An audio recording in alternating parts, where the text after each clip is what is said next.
everyone, and welcome to the Darkest Hour. I'm your host, Amanda Jane. I'm sure most of us have places that we enjoyed as children, or ones we still enjoy as adults. Growing up, I lived near a YMCA. It was one of my favorite places to go as a kid, or the $2 movie theater next to the mall. Staples of my adolescence. There was another staple, the skate park. One day there was a shooting at the skate park. A young man died, 2 others injured. The mood was somber, and the park, honestly, was never the same. Places, much like the people that occupy them, have the ability to pollute our joy, taint our memories at any given moment. Places meant to be fun, people meant to be trusted. Sometimes they turn out to be the subject of your very own horror story. It can just as easily be your own neighborhood, a favorite park, a local donut shop.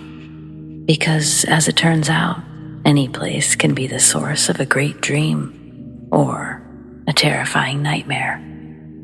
From the paranormal to just straight abnormal, we explore them all here.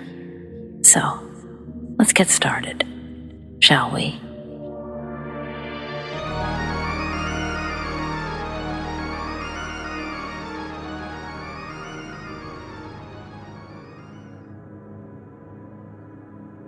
I live in a small town with only 2 movie theaters. One is the regular variety, while the other solely plays classics, which in this case just means anything made before 1980. It only stays in business because there's nothing else to do around here, and because they made the building into a historical landmark. I'm not sure what it was originally, but it became a theater in 1951, and it's looked the exact same ever since. Been owned by the same family, too. Old movies aren't really my thing, so I've only been there a handful of times until recently. But I grew up hearing the ghost stories. I just never thought they were true. In the 1960s, a young woman came to a double feature and sat alone in the back row. That was a pretty uncommon sight, so people noticed her as the night wore on. Especially after she continuously dismissed anyone who tried to talk to her. Witnesses described her as sad and anxious.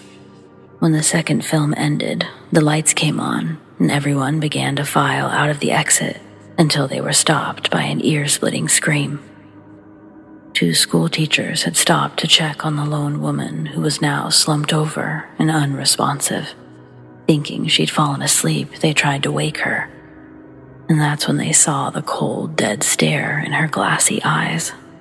The autopsy revealed an overdose that police concluded to be accidental.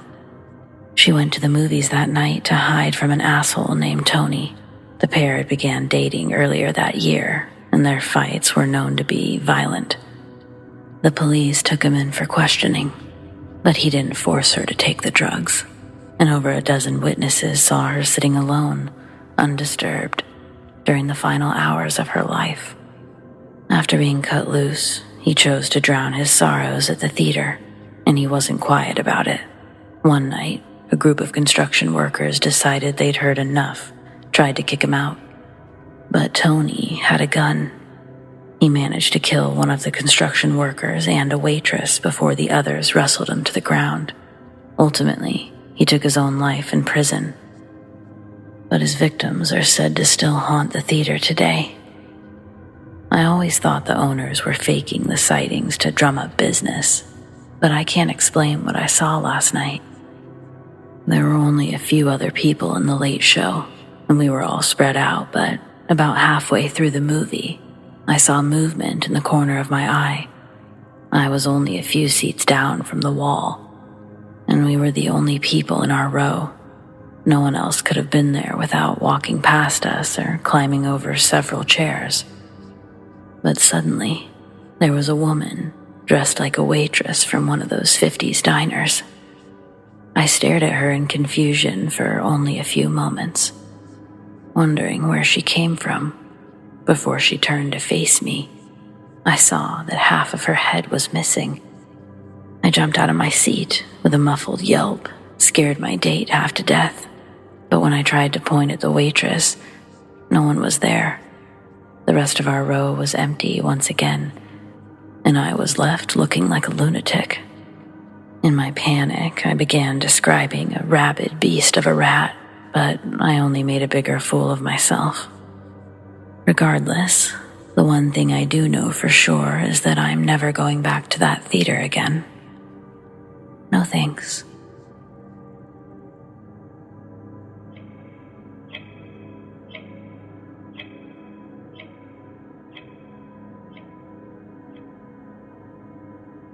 When I was around 6 or 7, my mom would take me to a little park located near our apartment complex. It was a regular favorite for us to visit. One day we arrived, and on the other side of the play area was another mother-son team with an older woman sitting with them. I assumed it was the grandma. The boy was around my age, so I approached him and asked if he wanted to play tag. He agreed, and we chased each other back and forth across this big wooden play structure shaped like a pirate ship. When we got to this wooden bridge part, the boy got a bit rough with me. I tagged him because, name of the game, but he responded by pushing me off of the thing. It wasn't that high, but I wasn't very big.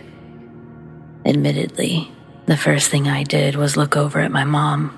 She was preoccupied reading her book. I hear the kid yell down at me that I'm it again. He says he tagged me, I slipped, so I was it again. Clearly this was cheating, but I was up for the challenge. I got up, started chasing him, caught up to him too. That's when he obliged by the rules and started to chase me. Only when he caught up to me, he didn't just tag me. He pushed me down, hard. I'd never had someone act this way before. My cousins definitely weren't assholes. And at school, this behavior got you on the fence, or worse, the office. He laughed a shitty laugh, obviously didn't help me up, and just sorta ran away. Still down in the wood chips, not giving chase to the kid, I hear the kind voice of a woman, the one I'd assumed was the grandmother. "My goodness, you all right, boy? Let me help you up." And so she did. "That boy there, he's quite rough, yeah?" I nodded in agreement. "Yeah, sure is. Rotten, that one," she said. Then she grabbed my hand, placing something inside of it, telling me, "You ought to teach that boy a lesson. Go on, use this on him. See if he ever pushes someone down again. Careful now, don't hurt yourself in the process. Do it like this."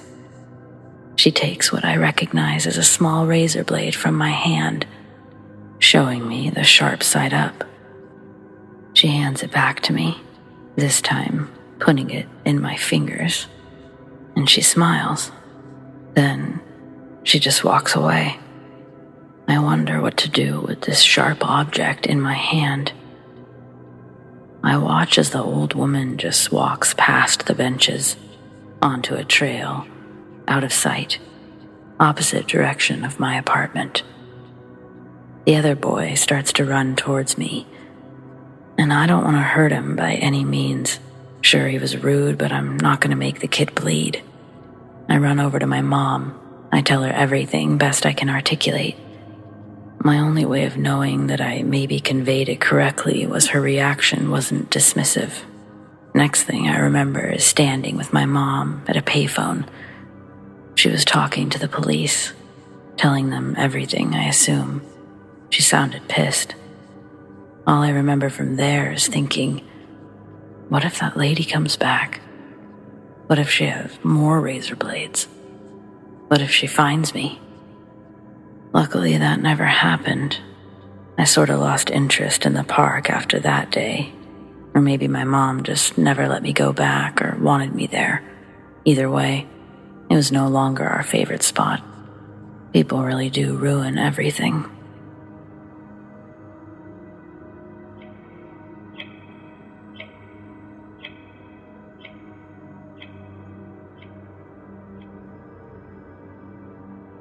Last night I left to go home from a camping trip in Arizona, and let me tell y'all, something scared the shit out of me. I was driving back home to Cali from the forest in Forest Lakes, Arizona with my boyfriend. Suddenly, we see a huge dog-looking creature with white and brown fur on it. It was running in and out of the trees on our left side. My boyfriend and I tried to slow down to see what the heck it was, but all of a sudden, when I barely can get a glimpse, it started sprinting at my car on my side. Mind you, I had the windows down. It was a cool night, but I shit you not, I freaking didn't hesitate to hit the gas pedal and get the fuck out of there. I didn't care to look back or anything. I had that gut feeling and wanted out. But yeah, weird situation. Does anyone know what the hell I might have seen? I know what a dog looks like, and animals in general, but this thing gave me a whole different vibe.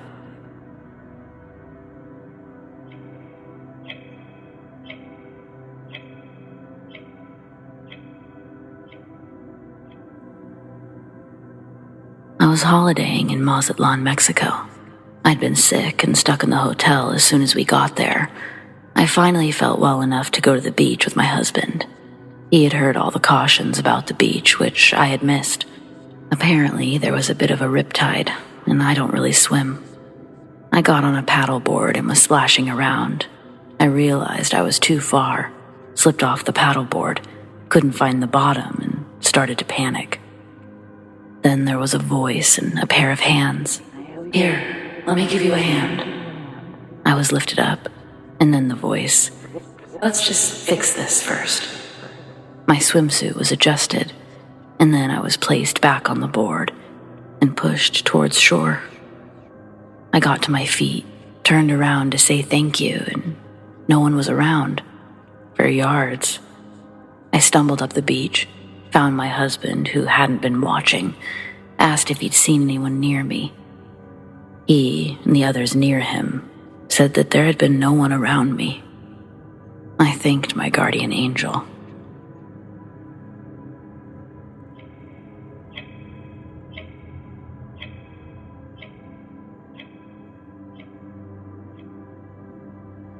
There's a skate park 3 blocks away from my apartment, but there's always a bunch of kids hanging around during the day, so I prefer going at night. It's absolutely terrifying how careless children can be with their own bodies. You'd think a broken bone would be enough to slow them down, but it only seemed to encourage this bunch. Well, maybe what happened to that Andreas kid will finally scare some sense into them. But I won't be around to find out one way or another. The boy was only 12. He was trying to do his first flip and landed directly on his head. They're not supposed to be allowed to skate without a helmet, but you know how kids are. Last night, the family chose to end life support assistance, and he passed away shortly after. I went by the park earlier this evening, and it was already empty, so I stopped to make a few runs. I was in the middle of the straightway when I heard someone else coming up on me, fast, really fast. It sounded like they were about to run me over. I panicked and jumped off my board. It was a less than graceful maneuver that ended me flat on my ass, but when I turned to curse the idiot riding my tail, the night fell silent. No one was there. I stayed down for several minutes, scanning the area, but there wasn't a soul in sight. Eventually, I wrote it off as being on edge, got back on my board, skated for roughly 10 more minutes, just long enough to completely drop my guard before it happened again. I was in the middle of turning around when I heard someone barreling towards me, and this time, I caught a glimpse of a small form as I lost balance and fell over. It looked like a young boy. Luckily, I was wearing a helmet, so the impact only left me a little shaken. But once again, no one was there, and all was silent. I don't know what to make of all this, but I wasn't sticking around to see what happened next. I only looked back when I was halfway to the next block. A lone shadow figure stood, unmoving just outside the light of the street lamp, and the item held at their side was clearly a skateboard. I guess that could have been any kid standing there, but it couldn't have been just any kid that almost ran me down twice. There was absolutely nowhere for them to go. At the very least, I would have heard them riding away. I didn't know what else to do, so I came here. I feel a little better just sharing the story in general. Thanks for reading. Update. Hey again. It's been 3 days since I posted this story. I wanted to let you all know that I'm not the only one who's had an experience at the park. There's a convenience store down the street that all of the skaters use. I ran into one of the older kids this evening. He noticed me on the way out. I could tell he was trying to work up the nerve to talk to me. I wanted to know if he saw anything strange, just as badly, so I brought it up first. His look of relief was unmistakable. He quickly launched into his own story. He too had been knocked over by an invisible skater, but he also claimed to have heard someone crying when he first arrived. He said it was the loud, anguished cry of someone seriously injured. He tried to locate the source for several minutes before the sobs fell silent. There was no trace of anyone else in the park. It's been pretty slow over there since the accident. The guy was clearly shaken up. I'm not ashamed to admit that his story completely changed my plans. I'd half convinced myself that my own experience was pure imagination, paranoia. But then this kid comes along, with not only the same story, but an even worse one. Well, no thank you. I've seen enough to last a lifetime, and there's plenty of other parks in the city.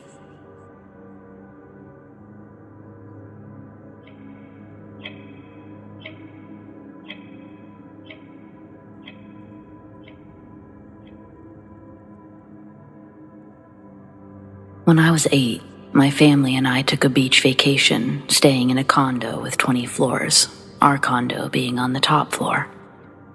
One evening while we were there, I was in the elevator on the way back up from the beach to have dinner, when suddenly the elevator stopped on the 13th floor. Even though the 13th floor button hadn't been pushed. Yes, this building actually had a 13th floor, and didn't skip it to 14 like most. When the elevator stopped on the 13th floor, the door flung open to reveal total darkness. No light at all, even though the floors were supposed to be lit at night. While the elevator stopped on this floor, I heard eerie noises. After a minute, the door closed quickly. The elevator proceeded to the 20th floor, where my family was waiting.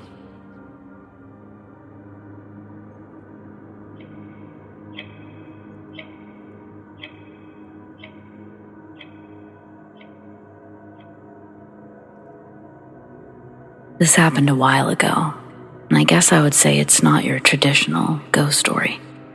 My experience was with one of my dogs who'd passed away. I was grieving her, missed her more than the others it seemed, maybe because she was my last one. A few months later, I had a dream about her. I saw her laying there with a big pile of puppies all over her. She was the happiest ever. She told me, please, not to grieve her, but instead to be happy because she finally found her sole purpose, and that was to care for all of the motherless pups on the other side. I don't normally remember my dreams, and this was one of those dreams where I remembered more details as the day went on, and I thought I should pay attention to it, that it was important. Thanks for listening.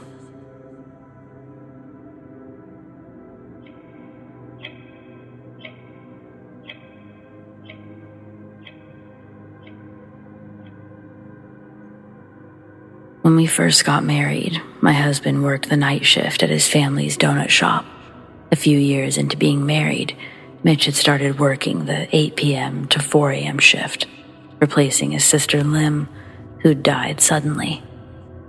I don't want to come off as insensitive, but even before his sister's death, my husband was already filling in on a weekly basis because Lim just didn't show up.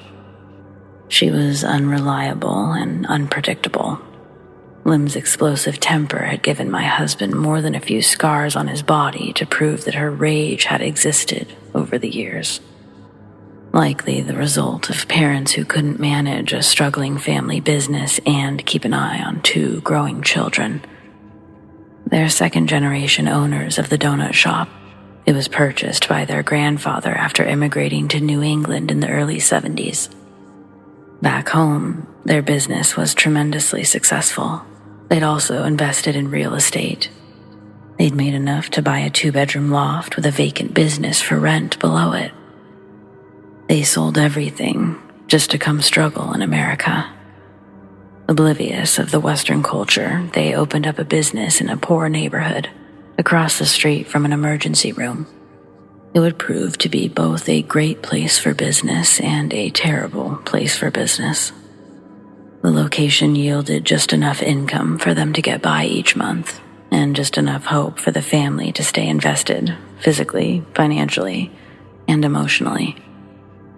I'm not bitter or at all resentful about the long nights my husband had to spend away from home after Lim's passing. If anything, I was very proud of him for stepping up, and I'm wildly impressed with his entire family. And in all honesty, I often do miss Lim's loud vodka-fueled aggression at children's birthday parties or every other family gathering she's ever attended. Anyway, getting distracted. So no, it wasn't the hours that bothered me. What was most concerning about this graveyard shift were all the weird stories he came home with. Every morning, as I'd wake up and get ready for work, Mitch would come through the door. We'd talk about his night and the upcoming events of my day before I'd head off to work, and he'd head off to bed. During our intertwining breakfasts, Mitch would tell me about attempted robberies, some where he'd actually have to pull out his gun. He never had to shoot it. Would-be robbers usually leave when a large revolver is pointed in their face. He'd recall addicts dying at the bus stop across the street almost nightly. So much so that it started to become an unmentionable point of reference when rehashing his stories. I was just to assume that, yeah, that probably happened, as well as then insert jaw-dropping story of witnessing a rat dragging a whole pizza into the sewer out back, with emphasis on there being no pizza joint anywhere close to the shop. Most of his stories, however, don't share such a light-hearted tone. Some leaving me with goosebumps just hearing them retold. This next one, it's the only one that we can't really explain, and I find it incredibly disturbing. One night, Mitch was in the back of the shop preparing the donuts for the morning influx they'd usually have just as Mitch was leaving and his mom would come in to relieve him. Getting the donuts prepped is a long process, and it always takes you away from the front. So if customers enter the shop, there's a door buzzer that would beep out in the main area, as well as in the back where Mitch would be. He's back there for a while, working away at the dough, finally getting the last rack of donuts on the belt before sending them into the fryer. Mitch walks out to the front area of the shop to grab some water and brew fresh coffee. That's when he sees a tall man standing on the other side of the counter, staring straight up into the fluorescent lights. The man's gaze comes down, and he makes eye contact with Mitch. Mitch heard no sound indicating someone had entered the store. A little bit startled, he apologizes if he's been waiting, asks if there's anything he could get the man. But he's not interested in the donuts. Instead, he strikes up a conversation with Mitch about how the place used to be a flower shop that he and his wife would take trips to on Sundays after church. They talk about how a couple other businesses have changed around the hospital, and their conversation lasts long enough for the donuts to start to burn in the back. Smelling the smoke, Mitch knew exactly what it was and excuses himself to go turn off the bottom fryer. He's in back for less than a minute, but when he returns to the front register, the man he was speaking to is gone. Again, no sound. Strange, but Mitch didn't think the issue was anything more than a faulty sensor on the door. It wasn't until later that night that Mitch thought to check the security footage. He figured he ought to check how long the man had actually been waiting in the shop before Mitch saw him. 30 minutes. But that's not the weird part. The cameras captured the man entering around 1:40 a.m. Only in Mitch's words, he's not as composed. He says to me that the man walked in hunched forward, as if dramatically tiptoeing. But his shoulders, they were thrusting back and forth, out of sync with his steps, in uncoordinated rotations. When the man reaches the counter, he bends each limb individually until he's positioned standing straight. At 1:42 a.m., he bends his head backwards, opens his eyes wide, stays frozen like that until 2:13. That's when Mitch comes out to find him. 2:13 to roughly 2:40, Mitch fast-forwards the tape through their conversation to the part where he runs to the back for the donuts. Pressing play, Mitch watches himself run out of view, back into the kitchen. The man stands motionless, but only for a moment after Mitch leaves. Then, once again, his eyes open wide, and his body contorts like a whip. When he turns around, Mitch sees on the security camera. He shuffles past the exit doors into the back bathrooms. The timestamp reads 2:40. Mitch realizes he only had the idea to look at the security footage after 3. The man could still be hiding in the bathroom. The tape ends around 3:28, the time that Mitch switched it out to review. Still no sign of the man exiting.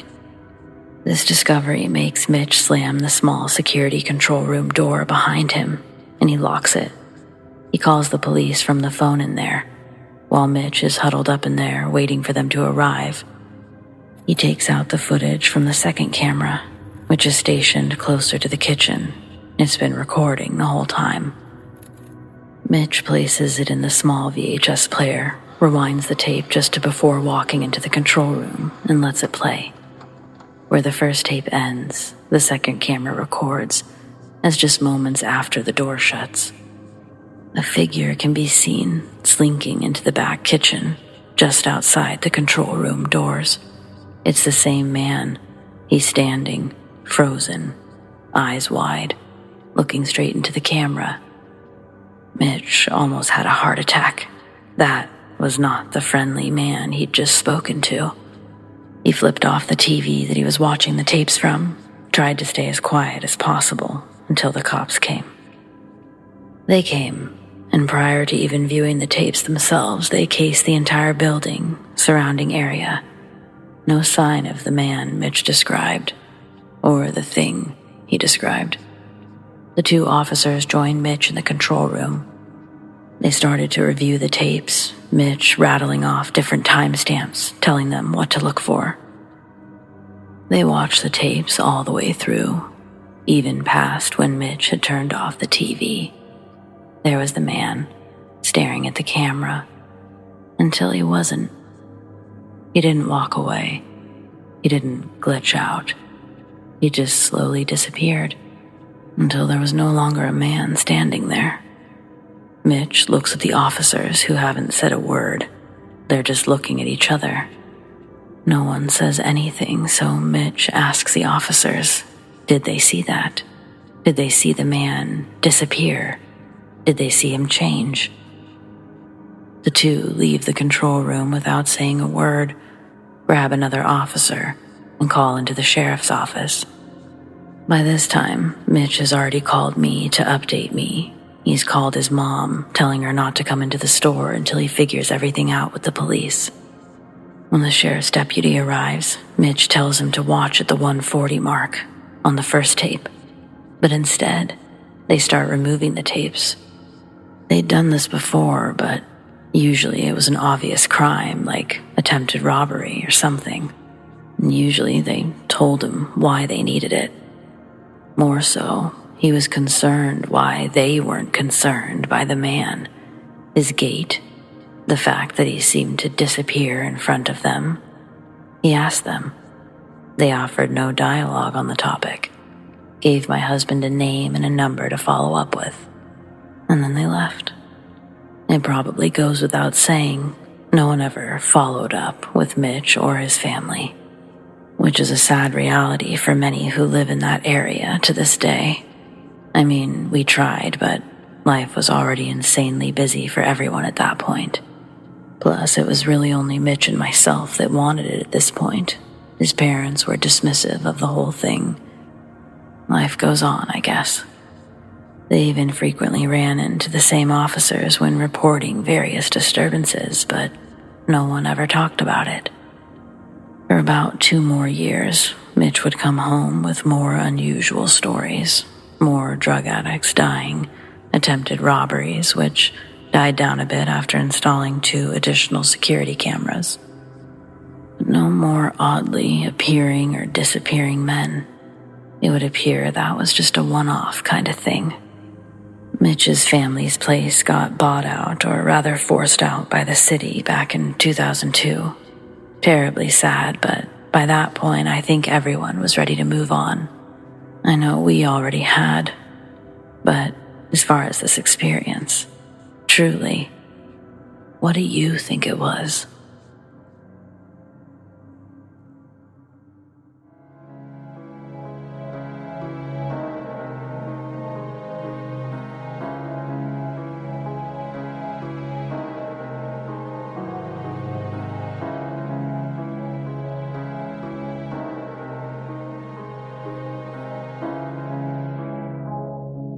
Well, friends, it appears we've reached the end of tonight's episode.